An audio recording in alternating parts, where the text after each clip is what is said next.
Everyone, and welcome to Science Right Now. And today we're going to be talking about poetry and science. And I've got two fabulous poets that I'll be in conversation with. Got Tricia Dearborn and Benjamin Dodds. And Tricia is an award-winning poet, writer and editor with Bachelor of Science and Honours in Biochemistry and a Master of Arts. Her latest books Autobiochemistry, that's published by UWA Publishing, and it's named for a long autobiographical sequence in which each poem links to an element in the periodic table. It's very cool. And she's also written a chapbook called She Reconsiders Life on the Run. And her previous collections are The Ringing World and Frankenstein's Bathtub. Her work has been widely published in literary journals and it's represented in anthologies, including the Anthology of Australian Prose Poetry that's just come out, Contemporary Australian Poetry since 1788, and the Best Australian Science Writing. And she inaugurated and was a judge of the Quantum Words Science Poetry Competition. That was in 2018. And she's guest editor of Rabbit 31, the science issue. And that's coming out soon? It should be soon. It was actually originally coming out mid-October, but Jess Wilkinson couldn't get back to Melbourne to do it because of COVID. So soon, hopefully soon. Oh, no. Yeah, great. Fab. And Ben Dodds is the guest. He's a Sydney-based poet who grew up in the Riverina of New South Wales. And his work has appeared in Best Australian Poems, Stars Like Sand, that's Australian speculative poetry, Meanjin, Southerly, Cordite, Rabbit, The Sun Herald and The Australian, and it's also been broadcast on ABC Radio National. And he co-developed and co-judged the inaugural Quantum Words Science Poetry Competition with Tricia. Yeah, that's great. And he's a poetry reader for Overland. And Ben is the author of Regulator and a new collection, which we'll be talking about today, Airplane Baby Banana Blanket. So welcome, both of you. Very pleased to have you talking about science and poetry. I know a little bit about poetry, but not a whole lot. So I'm looking forward to you guys telling me about it. So just to kick off, I was wondering if you could give me an outline of your recent work, like your books and a rough synopsis, so we have an idea of the things we'll be talking about. Tricia, do you want to have a go? Yours is Autobiochemistry? Yep. Yeah. Here it is. Oh, fabulous. You've got a copy there. Yeah. So Autobiochemistry is a poetry collection. It's named for it's got 5 main sections and it's named for one of the sections, Autobiochemistry obviously, which is a long sequence, a sequence of 22 poems that are mainly autobiographical, but each poem links to an element of the periodic table because I'm nuts about chemistry and the elements. Okay. And there are 4 other sections in the book.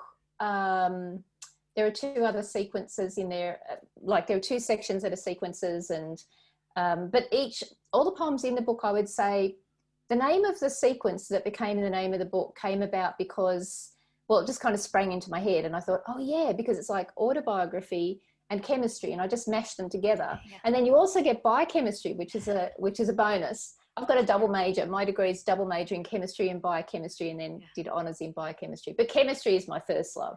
Okay. I don't even know where I was going with that, but yeah. So, everything in the book I would say relates somehow to either the autobiographical component of the name or the chemical component of the name, sometimes in a sort of a practical way, a kind of down-home laboratory way, and sometimes more like the chemistry between people, sometimes in a more metaphorical way. And that's probably, and there's one poem that actually begins the book that kind of falls outside the 5 sections called A Chalk Outline of the Soul, which I think is really about being a writer and seemed to kind of not really fit within one of the sections. It's sort of its own little overarching thing. Yeah, great. I think that kind of makes sense in a way. Writers stand outside and observe and yeah. It fits. Yeah. And then your most recent book, Airplane Baby Banana Blanket. Yeah. Yeah, weird name. I've got a one here so people can see Oh, it. yeah. There we go. I've got one too.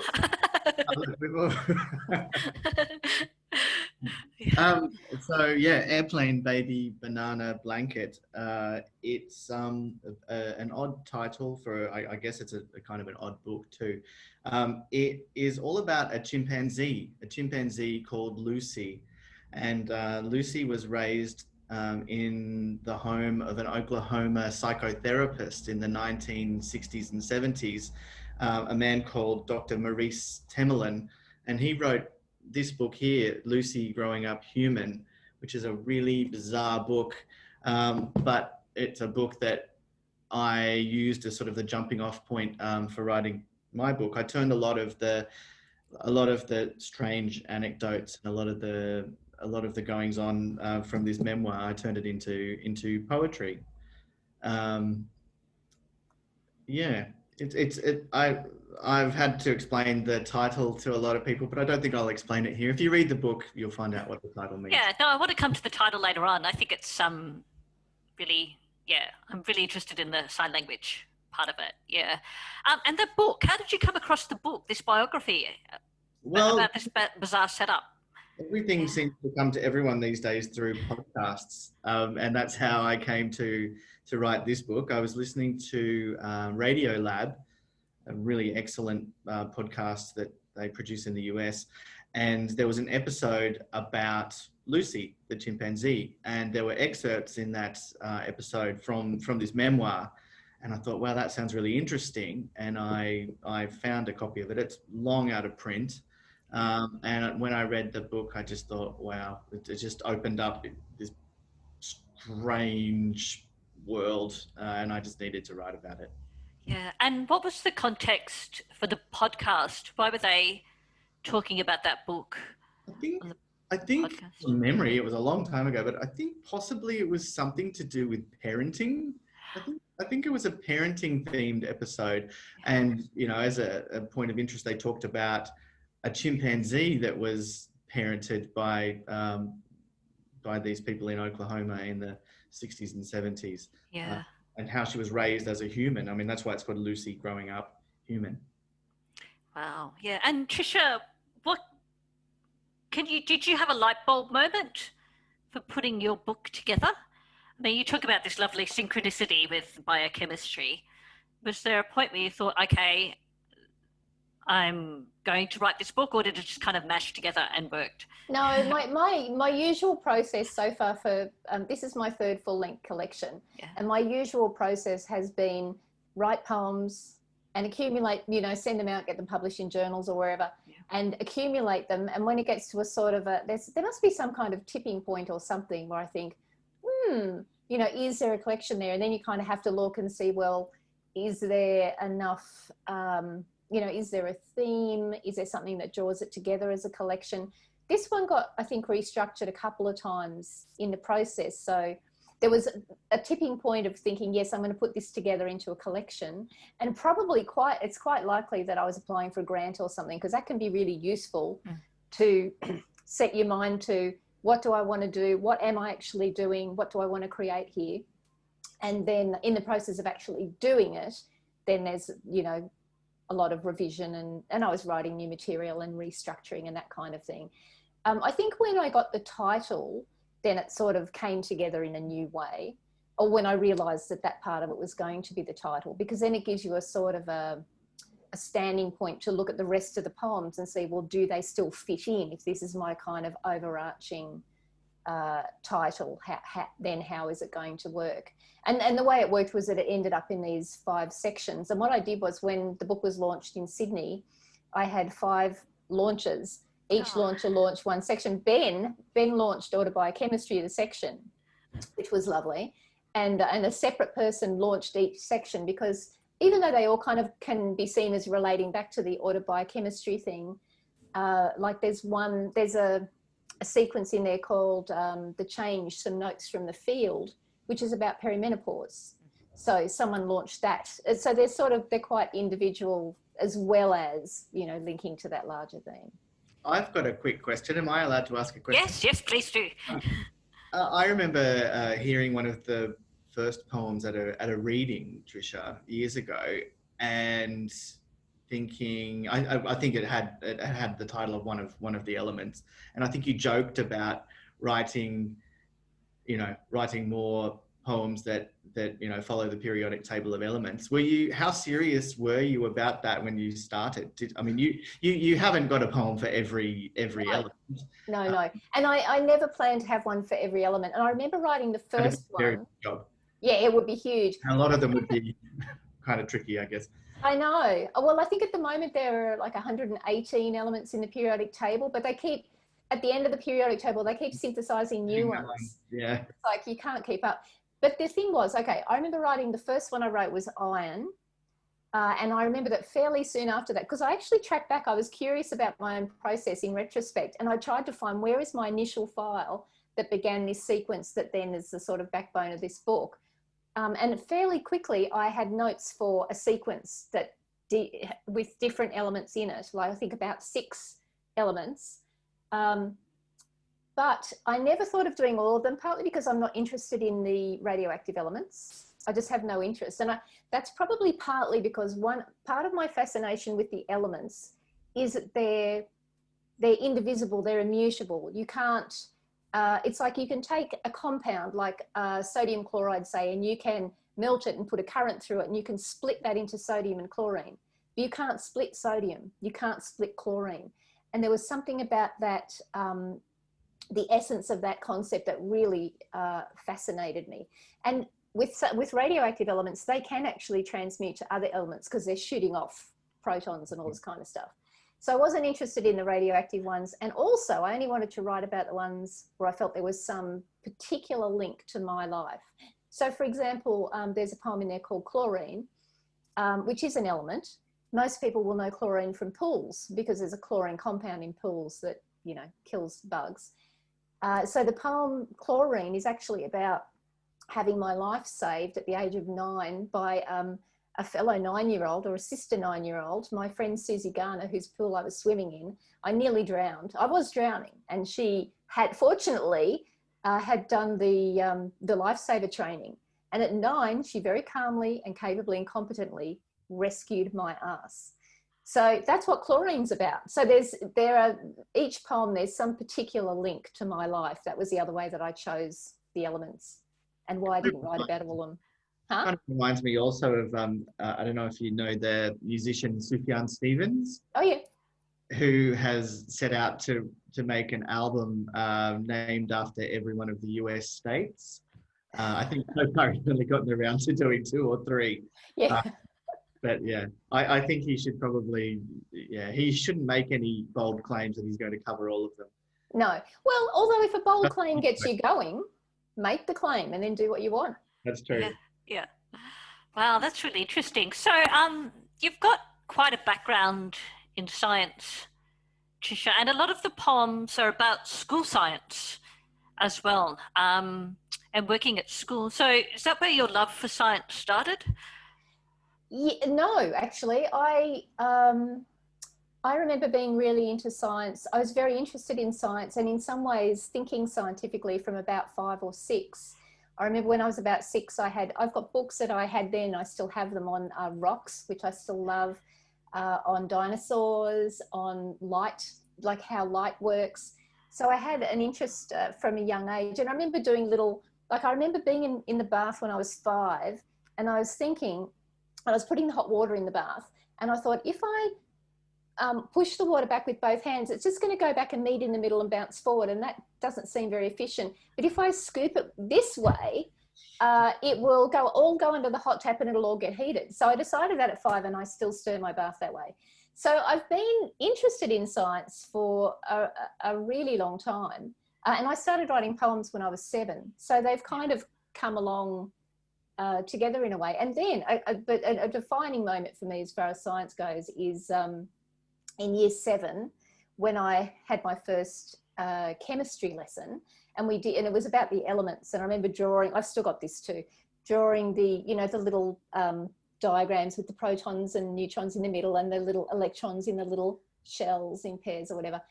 And I was just hooked. I was in love. I was totally transfixed, amazed, magnetized. It was like I just loved chemistry from that absolute instance, and I just haven't stopped loving it. Wow, that's pretty cool. How about you, Ben? Do you have an enduring love affair with science? I've always been interested in science. I guess like Tricia, I didn't really love science when I was in primary school. Well, I don't know whether that's really what you just said, but I'm telling you that that's what you just said. No. But anyway, keep going.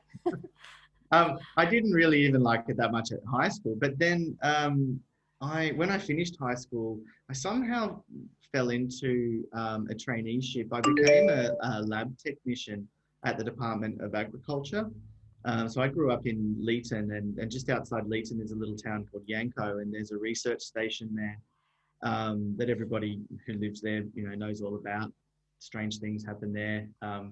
Turns out not all that strange. It's all about rice and oranges.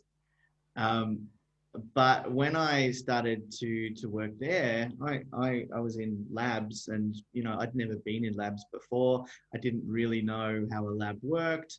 I just thought it was crazy mad scientists in movies, and suddenly I was able to do things that were quite interesting, but also in some ways quite boring and quite normal. Washing up glassware and doing pH, balancing pH. Nothing all that thrilling, but it was still fascinating. It was a world that I had never really worked in and been part of, and I was really into it. Yeah. So and did that start? Oh, sorry. Keep going. Really interesting people too. Lots of really interesting and eccentric people. Yeah. So did that start feeding into your poetry before you wrote these poems about Lucy? Some world? of my earlier poetry is a bit sciencey, if you want to put it that way. But I think, I don't know if I'm preempting questions you're going to ask later, but every poet is a bit of a scientist. You've got to observe the world around you, and you've got to look closely.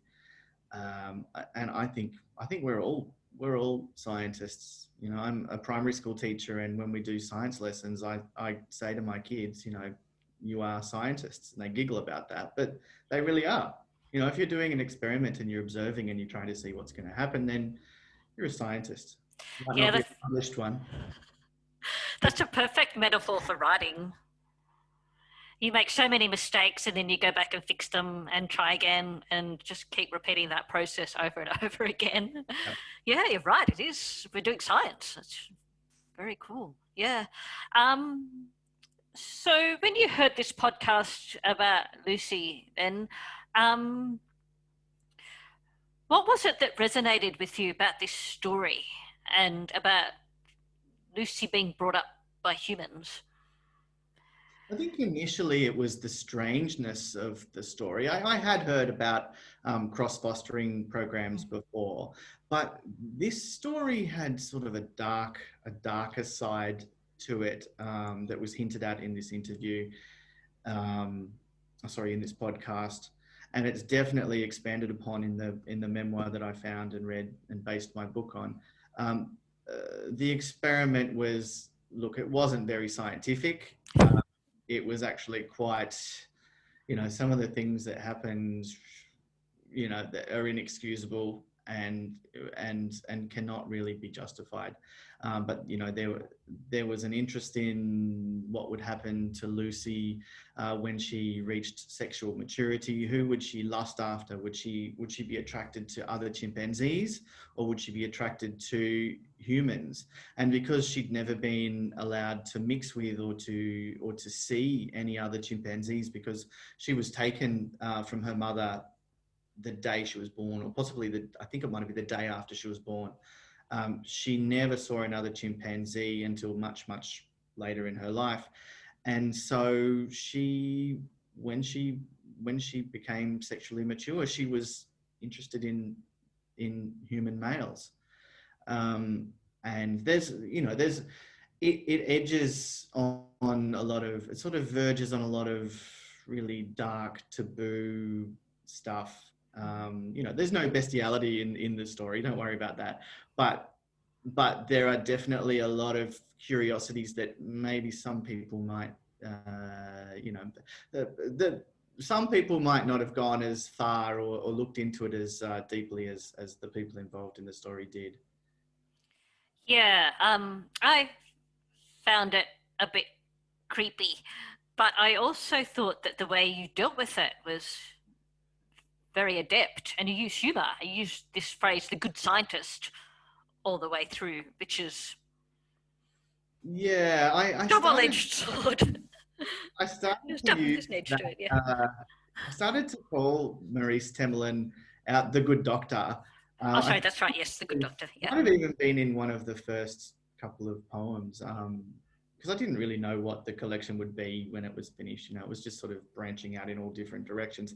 But yeah, I that kind of stuck, and it's repeated all the way through the book that I call him our good doctor, because he was in some ways he was a good father to Lucy the chimpanzee, but in other ways he was an absolute monster, and he was embarking on something inexcusable, really, and he was involved in something that these days would not happen.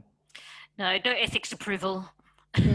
That's right. Ethics boards would run a mile from Lucy the chimpanzee. That's right. Yeah. So my question to both of you is you have these subjects scientific subjects that you're very interested in. So how do you transmute that into poetry? And I'm asking that question because I write fiction and non-fiction, and I've done poetry but 20 years ago. And so there's some kind of alchemy that goes on, I think, in poetry, probably more so than prose. And I was wondering if you could speak about the process of writing science into poetry for both of you. I guess for me, all of the poems that I've written about science in the past have all started with a really cool fact or something that I really wanted to share or explore. A little factoid or an element of something that people might not necessarily have heard or might not know. It could be something as simple as I tried to write a poem once that I ended up discarding about oh gosh, now I've forgotten the name of it. Before it rains, you smell that. Oh, petrichor. Yeah. Oh, of course. And I just thought that was a cool word, but then I realized there were other poems about it. But I did some reading, and I really, I was really fascinated in it. I ended up throwing away the poem because it wasn't very good. But it'll start with something little like that for me, something that I'm fascinated by, something that just hooks me. That I'm, there has to be a hook to it for me. It can't just be a poem that's explaining what something is. But that is part of it, I think. Yeah, I do like when I learn something new from a poem.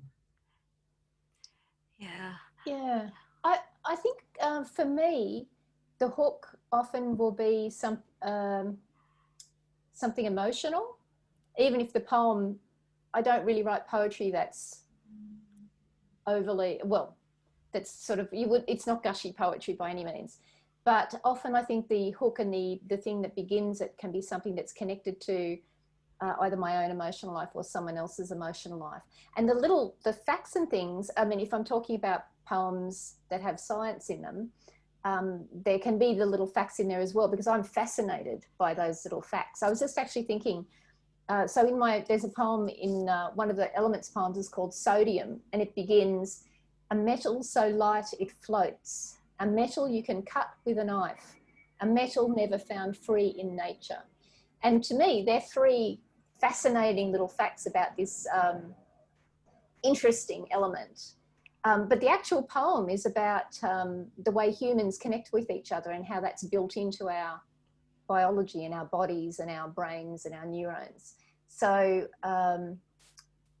yeah, and I guess I think poetry is a really, in some ways, an ideal medium for writing about science, because as Ben said, I think there's a lot of crossover. There is that the observation, the precision of observation, the condensedness, which a lot of poetry can have. And, you know, if you read a scientific report, there's not a word extra. It's only, you know, just the facts, just what you need to know.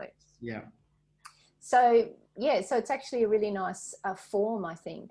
But yeah, for me, that it does tend to start. And for me, you know, there's that question of, well, why is this a poem? Why didn't I write an essay about human connection or whatever? And I don't know how I'd work that in with sodium, but, you know, there's probably a way. But for me, which is not very helpful to other people, but I find poems just come through, and I know they're poems. They feel like poems. I know a poem when it's coming through, and I just have to get it down. I don't stop and think, oh, would this be better? Nah. I'm just like, I take every single thing down, and then, you know, usually do a lot of revision after that. But it comes through as a poem. I agree. When a poem comes to me, it's got a feeling or a shape to it, and I have to get it down, and it might be god awful, but at Doesn't least matter. the shape is there, and then you can mold it. But yeah, there's a certain feeling that I get, a certain sort of, I don't know how to describe it, but it's almost a physical feeling that I get where I think, okay, this one's got to be a poem. And you can tell that feeling is one to trust when someone suggests to you, oh, you should write a poem about such and such, and you don't get that feeling. It's like, no, I'm not going to write that poem because I'm not interested in that. It doesn't do it for me. It doesn't. Yeah, I used to get really annoyed when people said that, because people know you write poetry. They'll often say, oh, you should write a poem about, and I usually say, write your own deleted poem. So I'm not very suggestible, but I have had it happen where once my now wife said to me, I could see that being a poem, and I had that initial reaction, and I thought, hold on a second, and it became a poem. So occasionally, but there has to be that confluence. That person's suggestion has to work with the fact that the poem does actually work for you, that it's a viable thing, and maybe that happens once every so often. But the way your wife phrased that, she said, I can see that as a poem, not you should write a poem. That's true. So. Yeah, and I'm not very amenable to you should anything, so. Me neither. Yes. One of my friends, they recommend books to me, and I go, and any of them. So I mean, I'm not going to read it. Yeah. Unless you've written it, I'll read it if you've written it. But yeah, if you recommend a book to me, I'm not going to read it. Sorry. Yeah. So when the poem comes to you, do you hear the sound of it in your head, or do you hear it as you write it down? I think I've had the experience. I think I am hearing it in my head, and it's just coming out, you know, of a pencil at the other end. I did have an experience once where I was just walking along Oxford Street in Sydney, and suddenly these words were just streaming into my head, and it took me a minute to realize it was a poem. Like the words were coming, and then I kind of went, oh, and then I was sort of scrabbling around for it. I always have pencil and paper. I mean, I, you know, found a wall and I wrote it all down, and that actually became a poem that required very little revision. It just seemed to just, there it was. I've completely forgotten what you asked now. What was the sound words, yeah. But yes, I do. And actually one thing I've noticed is that sometimes, this is not exactly about writing poetry, but sometimes I might be remembering a poem. I'm remembering a piece of a poem, but I can't actually hear the words, but I can feel the rhythm.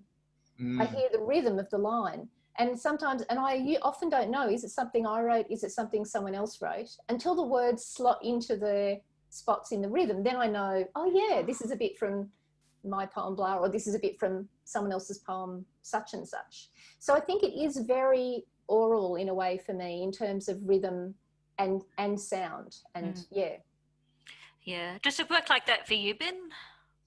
Sound is important to me as a poet in my work, but my poems don't always start as a, you know, I don't have a rhythm or always even a line, you know, at the beginning of a poem. Sometimes I do. Sometimes I'll think of a phrase that I really like, and I think I have to write that down and build something around it. But that's probably not the way it happens as often as before when I was talking about that feeling that I get that there's something coming, the shape of a poem coming. Mm. And I'll kind of look at the sounds later on, Okay. when I'm editing. Yeah.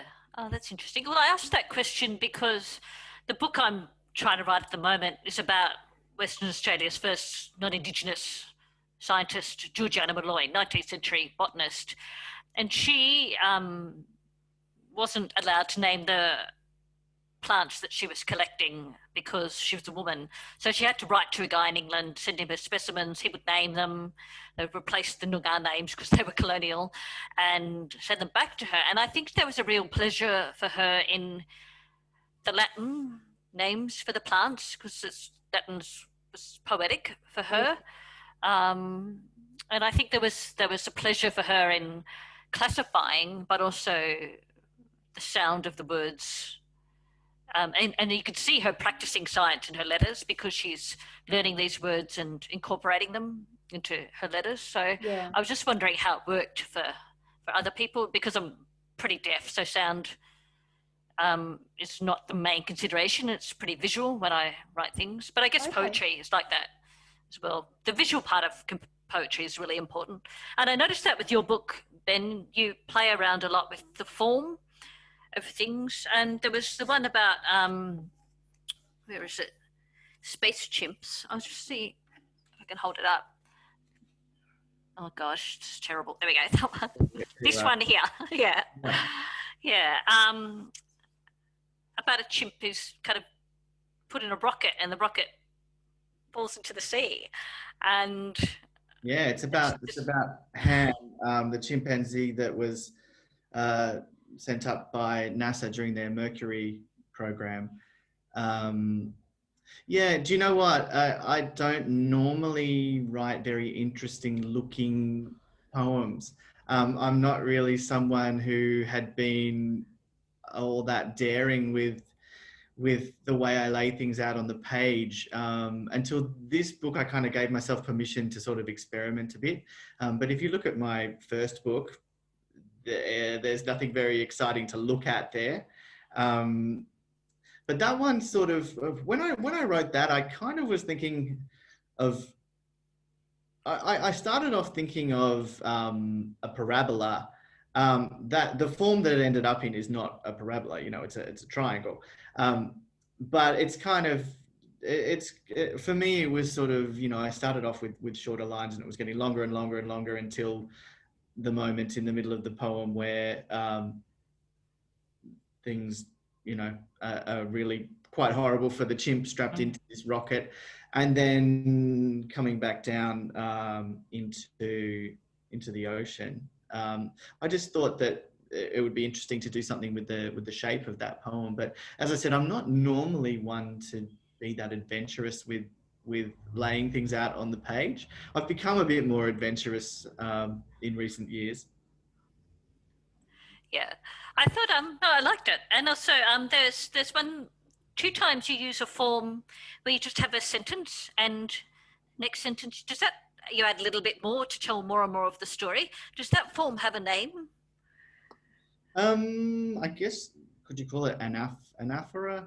Okay. I'm not really sure. It was just, Yeah. I quite like when I find a poem where somebody has written it as just a whole sentence, one whole sentence. The whole poem is a sentence, and you break it into little chunks. And I was just experimenting with building a sentence. It became a very long sentence. If I were marking my kids' work and their sentences were that long, I'd be, putting red lines through it. But I thought it was kind of fun to build from something really, really small into something much more significant as the weight of the events, was building. The text, every time I would add a new phrase, or a new clause, or just a new section of the sentence, the poem was growing. Yeah, it seemed to mirror the book as a whole. You're just waiting to see what the developments are. You're getting more and more information. But then you also intersperse it with those 3 poems at the end of each section about the chimps that are experimented on. So what was your purpose in putting those 3 poems in there? Well, at one point, before I really knew what the book was going to be, I was going to write about all different animals that are involved in scientific research. Um, but then I moved toward just sticking with the chimps. But so I've got Lucy, who the whole book is about Lucy and the terrible things that she went through. She also had some good things happen to her, but yeah, overall a pretty awful life that she had. Um, but to break up, I broke the book into 3 sections, and to signpost the end of each section, I used those chimp poems. So I had, I think, so Space Chimps 1, Space Chimps 2, Space Chimps 3, that tell the stories of Ham and Enos, the NASA chimpanzees, who were living and around the same time. I mean, they were going through what they were going through at the same time, roughly the same time as Lucy. And so I thought it might be interesting to use their stories in there, also as a break from the Temelin, the Lucy storyline. Yeah, I thought it was really effective. Oh, thank you, because somebody the other day, I shared the book with the leader of a writing group that I used to be part of years ago, and he wrote a review. I thought, I didn't ask for a review, but it wasn't a published review. It was a review that he emailed to me, and he said that everything works really well, some high quality poems, but it didn't need the ones about the chimps, the space chimps. No, Okay, thank you for telling me. No, I really liked it because it showed, like you said, it gives you the context of the era. It shows you what else they're doing to these poor animals. Thank you for saying that.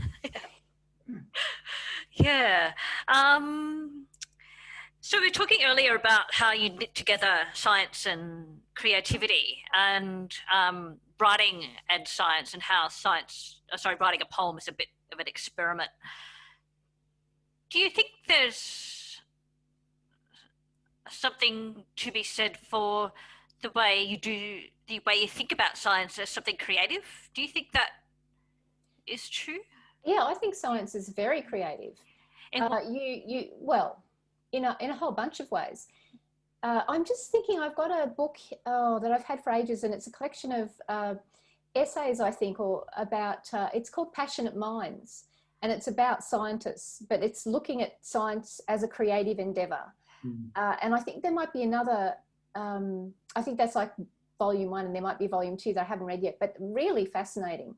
So I think often you need an imagination to be a scientist. You need to be curious to be a scientist. And I think there's a certain creative element to curiosity. I can't really explain or justify that statement, but I do think it. So this, and also scientists are often very passionate about their own particular areas of interest. And I think that's another thing that's common to other sort of creative fields. So yeah, to me, science does seem like an intrinsically creative endeavor, as well as an endeavor which, like other forms of writing and like poetry, is explaining the world to us. Yeah, it seems ironic that the government is kind of pushing science at the same time that it's denigrating the humanities. I know. They both work in concert. Not agree more. Yeah. You mentioned before that Tricia and I we judged a poetry competition together, and from memory, a lot of the entries were from people who were working in science, people who were dabbling in poetry, doctors and academics. So I think there are some closet poets out there who are scientists. Yeah. Who are they're really, really keen to explore the creative side of the world that they work in. Yeah, definitely. Yeah. And I learned about science through your books. So Tricia, you wrote that poem Fluoride, and it starts off about people taking their fluoride pills when they're little. And that's what we had to do as kids, because we grew up on a farm, so we didn't have town water, we had rainwater. But then you talk about it being, I think it's fluoride gas, as a really savage, dangerous. It's deadly. It's one of the Yes. it's possibly the most deadly element, because the reason is that it's so reactive that it combines with anything you give it, which means that essentially it destroys whatever you give it. It makes so fluoride tablets are going to be like fluorine. I don't know what would they be, but they're a compound. They're not fluorine, but fluorine is the gas, and it's so incredibly reactive that you can take a bunch of like steel wool, and if you put a little stream of fluorine onto it, it just spontaneously bursts into flames. No, you're not lighting it or anything. You're just going gas, meet steel. It's incredibly deadly, but fascinating because of that, I think. Yeah, yeah. So I learned a lot about science through your poems. I thought it was really cool. But you start off, the first poem in your collection is about religion. Oh, yes. Well, it includes religion. I grew up in my mother is to this day a very devout Catholic, and her whole side of the family were beyond devout. My uncle on that side was priest who later became a bishop. And there used to be like masses in my grandparents' lounge room and rosaries in the car on the way back from the beach, and mass every week, of course, and extra on holy days of obligation. And so that's what I grew up in.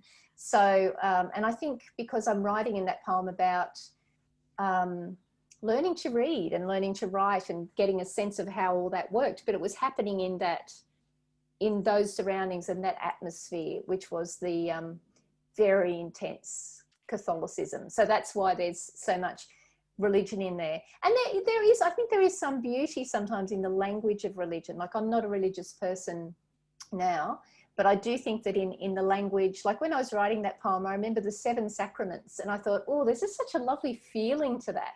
Even if I don't believe in the sacraments, it's very evocative. It's quite beautiful in the way it's expressed. So I think that's probably in there as well.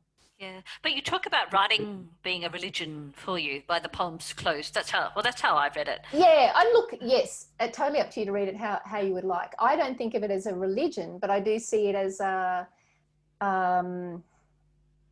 what does it say at the end? Quietly I married the word. Yeah, so it's like that becomes the passion and the kind of organizing principle, rather than this externally imposed word with a capital W of God and all the rules that came along with that and all the sins and the whole rest of it. Yeah. So yeah, I wouldn't say it's a religion. I don't think of it as a religion, but it's that transfer to an internal authority, I guess, or power. Yeah. So are you guys working on anything new, anything sciencey, or have you moved away from science, or are you just having a break at the moment? Do you want to go first, Ben? I honestly don't have anything on the go right now, because I'm having a little bit of a rest, and I'm also a teacher, and I'm doing a lot of things to do with school at the moment. But I've got a few little ideas that I want to see, see if they go anywhere, and most of those do involve some flavour of science. Yes. Yeah. I've had an idea for a potential next collection, which is unusual for me because usually I just accumulate poems and then I sit down and see how this could work. But so I am actually kind of working towards a next collection. I'm not sure. It's probably, I can't imagine, science feels like part of me, in particular chemistry, and I can't imagine not writing about it sometimes. So I don't feel like I've done my dash. Science is just, it's such a rich source of concept and metaphor and words, terminology. I can't imagine not having that well to draw on. And because I take such pleasure in it, I mean, I love it. Yeah. So I imagine it's always, to some degree, going to be present in my writing. The thing that I'm working on, the poetry, I can't actually even remember at the moment how, whether there's science in there or how much. And the other things I've been working on lately have been essays. Are they sciencey? Yes, one of them does involve science. Great. That's great to hear. Yeah. And one last question for Ben, because I forgot to ask you about it earlier. The side language, which is the kind of the title of your book, Airplane, Baby, Banana, Blanket. Why pick that as the title? Because sign language seems to be a pivot between human and animal. And in the history of deaf education, deaf people were seen as animals because they signed, because they didn't have language, spoken language. So I was really intrigued by that part of it. That's a really interesting perspective, and one that I would never have intended. Yeah. But when I was reading about Lucy, one of the things that she was famous for was that she was taught American Sign Language, and she worked with some of the same people that worked with Washoe, who was another chimpanzee who could use sign language. And the reason that the book's called Airplane, Baby, Banana, Blanket is in the Lucy Growing Up Human book. There's a list of there's a selection of her vocabulary, and it's out in alphabetical order. And that's what it begins with: airplane, baby, banana, blanket. And the reason that I chose that as the title is that each of those 4 words have something to do with an event in Lucy's life. So airplane, at the beginning, she's brought to Oklahoma in an airplane after she was taken from her mother. Baby, for obvious reasons, she was raised as a baby in a human home. Banana, because she's a chimpanzee, and blanket. There's also a part where on the flight back to on the flight to Oklahoma, she was in a bassinet hidden under a blanket. And I just thought, it kind of told different parts of her story. The airplane comes back in again because at the end of her life, she was taken to Africa. She lived out the rest of her life in the Gambia. So there's the airplane again. Very American term. I would call it an aeroplane, but airplane is the term that was used, and that's from the book. But yeah, that's a really interesting perspective. I would never have thought about it that way. It's an interesting perspective that you've raised. Yeah, I think there's a long history of deaf people being considered like animals, and it's also because in early Roman society, they couldn't hear the word of God, so they were thought to be unchristian and like animals because they couldn't hear God speaking to them. So yeah, and if you hear someone who is inarticulate, you can see that prejudice at play. Yeah, so that's why deaf people are kind of encouraged to speak, even though it's really hard for them because they can't hear their voice, because of that long history of associating sign language with animals. Yeah. Somebody the other day asked me if the book was inspired by Deaf Republic by Ilya Kaminsky. Oh, that one, yeah. I am ashamed to say I'd never even heard of it, so I ordered it. It just arrived today, and I flicked through, and it has images, it has diagrams of some signs. So I'm really looking forward to reading that. Yeah, it's a beautiful book. That one? Yeah, I've read bits of it. It's beautiful, beautiful poetry. Yeah. I look forward to reading it. Yeah, that's good. And just one last point, Tricia, you've been working on this issue of Rabbit, which is about to come out, and that's about science and poetry. So what was that like to edit and pull together? And it was, well, the first thing that comes to mind is that we had, I think, upward of 1,200 submissions for the issue, and I was told I could pick 25. And I think we actually ended up with 30, which was good because I had some sort of, it was so hard picking the 25, and then I had these little outliers that I really wanted to scrape in there. So that was good. So it was a lot of work, I would say, and it was fascinating. And there were, it was really interesting to see how people use science in their poems. When I did the call out, I said something like poems that are infused with science, that flirt with science, that engage with science, that inhabit science, from the macro to the molecular, from the laboratory to everyday life. Because I wanted to make it broad, and I wanted people not to think, oh, well, I'm not a science in a lab, I can't write a science poem. I wanted people to be aware that you know, if you want to analyze anything, it can be science. You know, how is this glass made? Let me tell you about fusion and, you know, blah, blah. So I wanted it to be broad, and a really lovely range came in. Of course, you know, there were people who sent poems that had no science in. This always happens. It doesn't matter how specific you are with a call out. People will just go, oh, I've got this one. Maybe they'll like that. And it's about, you know, bananas or something. And then there were poems that had some really fascinating science, but actually they didn't work as poems. They weren't really poems. They had some interesting facts, but there was nothing about, even with a broad interpretation, there was they couldn't be seen as poems. So there were things that just went straight away. And also Rabbit is a journal of non-fiction poetry. So that was another kind of sieve that I was applying. But I think we ended up with a really nice mix, and there are poems in there. Ben's got a poem in there actually. And I think this was all done blind, so this is and it's a lovely poem. And his is more like a lyrical poem. And that, when you mentioned that station that you used to go to, is that where that poem was set? Yeah, it was actually. There you go. The rice sampling poem. Yeah.